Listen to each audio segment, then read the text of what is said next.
Hey folks, it's Jim, it's Julie, it's episode 242 of Geeking Out. 8 more weeks until we hit the big 250.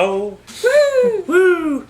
And we still don't know what we're going to do for that, but... Nothing firm yet. We're still hoping for a little bit of feedback from you guys. Yep. So anything that you want to suggest, feel free to suggest and we'll consider it. Yes. Alright, so before we get to next week's gigantic adventure, reading literally dozens of free comic book day books, let's get to this week's books, and we'll start off with a viewer send-in. Alright guys, so viewer send-in from Eric Evanson. This is The Beast of Wolfe's Bay. It's a graphic novel. At least it's not The Beast of Yucca Flats. It's true. This is definitely not Yucca Flats. So, this is available to order in this month in the April previews. And, well, first, a very brief synopsis. When a couple of students on spring break disappear, the local sheriff's department calls in some old friends of his. One of them being his daughter, a professor of mythology and folklore. The other being a friend of his graduate student, studying paleoanthropology. And he asks for their help in deciding or figuring out if it is a Bigfoot that has killed the students. Darn, Bigfoot. First of all, I think that we're getting a bad rap for Bigfoot in this one. But I've got to tell you guys, I really actually enjoyed this book. It was a lot of fun, actually. Yeah, I enjoyed the art. The art style worked for it. It's full to the brim of nerdy references. And you actually get a nice feel for the characters as you're going through Exactly. I started caring about the characters. I cared about what was going to happen. I really enjoyed it, and I think that you should rush out to your local retailer and make sure that they order you a copy, because it was very, very good, and you should give it a chance.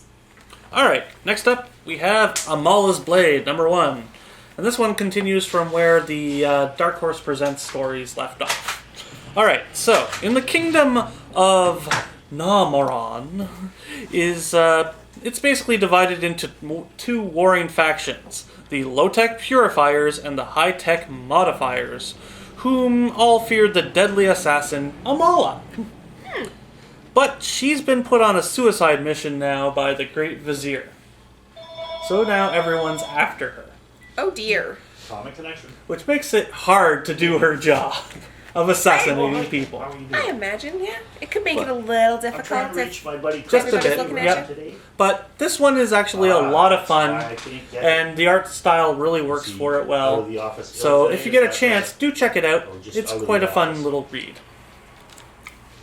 Alrighty, next up for me today is Teenage Mutant Ninja Turtles Villains Micro-Series number 105 featuring Krang. So, there's a mouthful and a half for you. Growing up as the Emperor's son, Krang was selfish and spoiled. It's only after his mortal enemy, Traxxas, is released from prison, and Krang's family learns of Traxxas' plan to form an army and attack Ultramenon. Sorry, another mouthful. And it's only after this Darn you, Kevin Eastman! Krang decides that it's time to prove himself to his father and show that he has worth and can be a leader and be the next emperor. But what happens to Krang when Traxxas is prepared for Krang's father's surprise sneak attack? Lots of blood is shed. Lots and lots. So, I know nothing about TMNT. I have only ever seen the animated movie from 2008, and I saw it once. However, I enjoyed this book. Krang is a very interesting character. Yep. And I liked the backstory. I liked learning about him. I liked that it was a cohesive story, one shot. I had no questions. Every single one of my questions that I could possibly have had was answered in this book. So, if you like TMNT, if you like Krang, Or small. if you're just looking for something that's a little bit different And from I've what got you staffing normally I'm read, open for and you almost want a 48 hours one-shot, in a just row, so 15 I've minutes, already stretched- this I've is the book stretched for thin, you. but- Give these ones a Okay, chance. So he's in at 10 a.m. He will be in. All right, next up, All right, we thanks. have I appreciate He-Man it. and the I Masters of the appreciate it. Universe, number 1. Thank you. And this continues off from where the last miniseries left. And in this All right. one, after the death of the sorceress, a attack from another realm commences, being led by the mysterious and deadly Despara, who holds a dark secret. All right, so if you're Sounds good. yeah, but they kind of spoiled it in the actual synopsis of the book online. So, do I really want to spoil it here? No spoils. No? Okay. No But spoils. you'll pretty much see it coming. Let's just say that. This is actually a really nice looking book. It's a lot of I fun agree. if you're a fan of He-Man. It's a bit darker in tone than most He-Man stories. Mm-hmm. So if you're not in, it's not really all ages appropriate, but I mean, younger kids, about 12, 13 would be fine with it, I'm Okay. sure. But this is a lot of fun. If you're a fan of He-Man, this is a very interesting update on the characters and situations that they are in, and a very interesting update on the characters and their family dynamic, as it were. So, if you're a fan of He-Man, check it out. It is a lot of fun. Alright, guys, last up for me this week is A book that is already sold out everywhere. It's true. This is Image's Jupiter's Legacy number 1. It's 1929 and the stock market has crashed. Sheldon, who was a financier... We should probably go back in time and have warned them. We should. We'll just hop in the TARDIS and away we go. I just bought a DeLorean. I mean, we could go either way. Either way. Guess we can take the DeLorean this time. All right. Next time, though, TARDIS. All right. Alright. So... Wait. Maybe we should also do a phone booth. phone booth Bill is and Ted it? pushing it. Bill and Ted it? I don't know. Party on.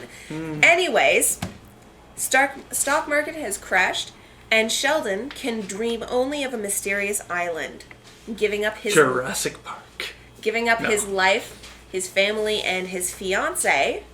He and 2 of his friends set out on a quest to find this island of Sheldon's dreams. What transpires there?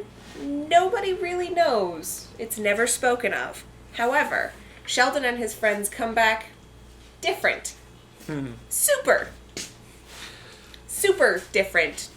I'm super. Thanks for asking. No. They proceed to spend the rest of their life serving America and filling America's needs and having babies. But The American way. are Chloe and Brandon, the children of the world's greatest superheroes, going to be able to live up to these big shoes that have been left for them? Only time will tell. I enjoyed this book a lot. It's got a really nice style to it. It has a nice style, a nice feel. It succeeded in telling a complete story without cursing, good. and also without blatant sexuality.